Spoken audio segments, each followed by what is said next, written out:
សម្ដេចមហាបវរធិបតីហ៊ុនម៉ាណែតបានផ្ញើសារអំពាវនាវឲ្យជនរួមជាតិសាមគ្គីគ្នាជាធ្លុងមួយដើម្បីជឿនការពារជាតិមាតុភូមិជាទីស្រឡាញ់របស់យើងឲ្យកាន់តែរឹងមាំដោយមើលឃើញទឹកចិត្តប្រជាពលរដ្ឋជនរួមជាតិខ្មែរទាំងមូលបានរួបរวมសាមគ្គីគ្នាជាធ្លុងមួយដោយឈរនៅជាមួយរាជរដ្ឋាភិបាលជួយទៅដល់វីរៈកងទ័ពនិងជនភៀសសឹកយ៉ាងសស្រាក់សស្រាំនោះសម្ដេចមហាបវរធិបតីហ៊ុនម៉ាណែតនាយករដ្ឋមន្ត្រីនៃព្រះរាជាណាចក្រកម្ពុជាបានសរសេរសារផ្ញើជូនជនរួមជាតិនៅក្នុងគោលបំណងដើម្បីពង្រឹងកម្លាំងសាមគ្គីជាតិខ្មែរទាំងមូលដើម្បីធ្វើឲ្យខឿនការពារជាតិមានភាពរឹងមាំទប់ទល់ជាមួយសត្រូវឈ្លានពានសម្ដេចមហាបវរធិបតីបានសរសេរសារដែលមានខ្លឹមសារថាបងប្អូនជនរួមជាតិជាទីស្រឡាញ់នៅក្នុងគ្រាដ៏លំបាកដែលប្រទេសជាតិយើងបានទទួលរងនៅសង្គ្រាមឈ្លានពានលើអធិបតេយ្យភាពនិងបូរណភាពទឹកដីខ្ញុំពិតជាបានឃើញច្បាស់នៅស្មារតីសាមគ្គីភាពនិងឯកភាពជាតិរឹងមាំរវាងខ្មែរនិងខ្មែរក៏ដូចជាបានឃើញច្បាស់នៅការជួយចាប់របស់ជាតិយើងនិងរបស់ប្រជាជនយើងហើយដែលជាការជួយចាប់មួយដែលបានបំផុសនៅទឹកចិត្តស្នេហាជាតិដ៏ស្មោះត្រង់ជាមួយនឹងការបដិញ្ញាចិត្តដ៏មោះមុតរបស់ប្រជាជននៅគ្រប់ទិសទីនៅក្នុងការកសាងប្រទេសជាតិឲ្យបានរឹងមាំជាការពិតការលំបាករបស់ជាតិយើងនាពេលនេះគឺជាការលំបាករបស់ខ្មែរគ្រប់រូបប៉ុន្តែគន្លឹះសំខាន់របស់ជាតិយើងនាពេលនេះគឺយើងត្រូវតែប្រែក្លាយការលំបាករបស់ជាតិនិងការបដិញ្ញាចិត្តដ៏មោះមុតរបស់ខ្មែរគ្រប់រូបនាពេលនេះឲ្យក្លាយទៅជាកម្លាំងតស៊ូដ៏រឹងមាំរបស់ជាតិនិងគោលដៅដ៏ពិសិដ្ឋរបស់ជាតិពោលគឺការរួមសាមគ្គីភាពគ្នាជាធ្លុងមួយដើម្បីការពារជាតិមាតុភូមិជាទីស្រឡាញ់របស់យើងនិងធ្វើឲ្យជាតិខ្មែរយើងបានរឹងមាំ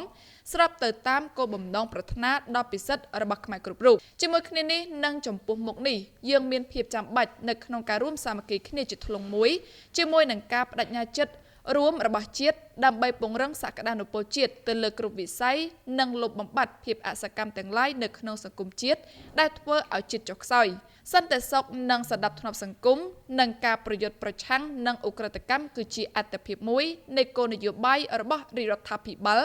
ដើម្បីធានាការរស់នៅសុខសាន្តរបស់ប្រជាពលរដ្ឋហើយការប្រយុទ្ធប្រឆាំងនឹងឧក្រិដ្ឋកម្មឆបោកតាមប្រព័ន្ធបច្ចេកវិទ្យា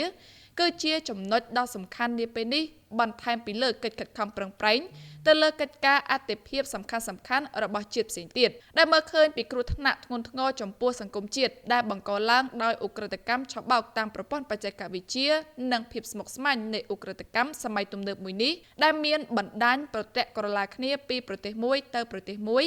រាជរដ្ឋាភិបាលនេតិកាលទី6នៃរដ្ឋសភារហូតដល់ដើមនេតិកាលទី7នៃរដ្ឋសភា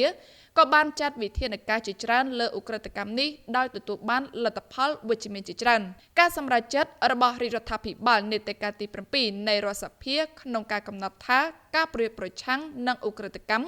គឺជាកិច្ចការអតិភិបនៅក្នុងរបៀបវិរៈនយោបាយរបស់ខ្លួនគឺពុំមែនជាការចៃដន្យអ្វីឡើយហើយការដាក់ចេញនៅវិធានការម៉ឺងម៉ាត់និងមុតស្រួចជាបន្តបន្ទាប់ទៅលើឧក្រិដ្ឋកម្មឆបោកតាមប្រព័ន្ធបច្ចេកវិទ្យានាពេលកន្លងមកគឺជាសក្ខីភាពមួយនៃការអនុវត្តការបដិញ្ញាចិត្តខាងនយោបាយរបស់រាជរដ្ឋាភិបាល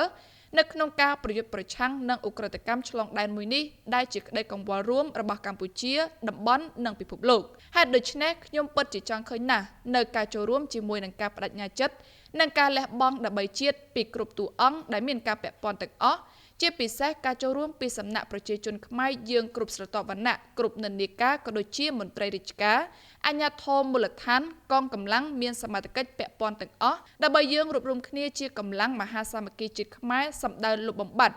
នៅរាល់បញ្ហាអសកម្មពាក់ព័ន្ធនិងឧក្រិដ្ឋកម្មឆបោកតាមប្រព័ន្ធបច្ចេកវិទ្យា